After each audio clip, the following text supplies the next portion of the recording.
यहाँ पे बहुत सारे बुजुर्ग भी होंगे। 60 साल से ऊपर के जितने बुजुर्ग हैं उनके लिए हमने तीर्थ यात्रा का इंतजाम करा है। उनको हम तीर्थ यात्रा पे ले जाते हैं। आना जाना खाना पीना रहना सब मुफ्त। आपके घर से बस आप अपने कपड़े बांध लो, अपनी बैग के अंदर कपड़े रख लो। आपके घर से बस लेके जाती है, स्टेशन लेके जाती है। स्टेशन पे एसी गाड़ी होती है, एसी गाड़ी में बिठा के आपको तीर्थ यात्रा पे ले जाते हैं।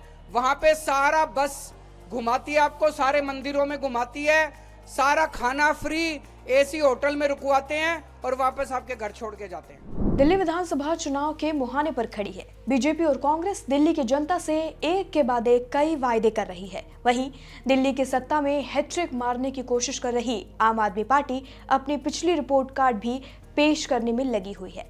इसी कड़ी में आज आम आदमी पार्टी के मुखिया अरविंद केजरीवाल ने बताया कि पिछले 4 सालों में दिल्ली सरकार ने कितने बुजुर्गों को तीर्थ यात्रा करवाई है। आइए आपको इस बारे में विस्तार से बताते हैं सब कुछ। दिल्ली में अरविंद केजरीवाल के नेतृत्व में बनी आप सरकार ने तीर्थ यात्रा योजना के तहत दिल्ली के बुजुर्गों की दिल की ख्वाहिश पूरी की है। मात्र 5 साल में यानी 2019 से दिल्ली सरकार ने 92 तीर्थ यात्राएं आयोजित की, जो इतिहास रचने जैसा है। इस यात्रा के दौरान केजरीवाल सरकार ने 87,000 बुजुर्ग श्रद्धालुओं को एक सेफ और सिक्योर यात्रा का एक्सपीरियंस करवाया। अब क्या है ये योजना, चलिए इसकी भी बात कर लेते हैं। सरकार की इस स्पेशल तीर्थ यात्रा योजना के तहत श्रद्धालुओं को देश के प्रमुख धार्मिक स्थलों तक ले जाया जा रहा है। इस योजना में श्रद्धालुओं को अजमेर, अमृतसर, अयोध्या, द्वारकाधीश, रामेश्वरम और वैष्णो देवी जैसे महत्वपूर्ण स्थलों तक ले जाया जा चुका है। इनमें से रामेश्वरम और द्वारकाधीश यात्राओं की संख्या सबसे ज्यादा है। इसमें क्या क्या फायदे मिलते हैं ये भी जान लेते हैं। सबसे पहला, उन वरिष्ठ नागरिकों के लिए निःशुल्क यात्रा है जो अकेले यात्रा नहीं कर सकते हैं। दूसरा है, दिल्ली सरकार ने दिल्ली के वृद्धाश्रमों में रहने वाले वरिष्ठ नागरिकों को भ्रमण पर खुद भेजा, जो कि फ्री यात्रा थी। जीवन साथी के साथ यात्रा करने की स्थिति में केवल एक परिचारक की सुविधा उपलब्ध होगी, या महिला या तो पुरुष। यानी कि अगर आपकी पत्नी है तो या तो सिर्फ पत्नी का रजिस्ट्रेशन होगा या सिर्फ पति का, उसे 2 लोगों में नहीं गिना जाएगा।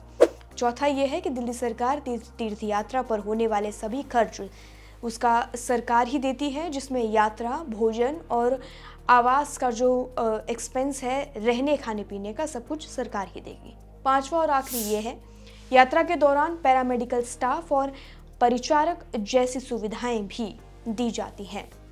इस यात्रा पर श्रद्धालुओं का क्या अनुभव है वो भी जान लेते हैं। श्रद्धालुओं के अनुसार इस पहल ने उनकी यात्रा को न केवल सुरक्षित और आरामदायक बनाया है, बल्कि उन्हें धार्मिक और सांस्कृतिक धरोहर से जुड़ने का भी एक मौका दिया और एक्सपीरियंस कराया। एक अन्य श्रद्धालु ने कहा कि ये यात्रा न केवल धार्मिक है बल्कि मन को शांति का अनुभव भी कराती है। हम सरकार के इस कदम से काफ़ी खुश हैं और सरकार के आभारी भी हैं। आस्था और विकास का ये सफ़र एक मिसाल बन चुका है। धर्म, संस्कृति और लोगों के दिलों को जोड़ने का ये जो प्रयास है, ये वाकई सराहनीय है, श्रद्धालुओं का ऐसा कहना है। दिल्ली सरकार की योजना हमेशा से ही विपक्ष के निशाने पर रही है। विपक्षी पार्टियां इसे सरकारी खजाने की बर्बादी मानती रही हैं।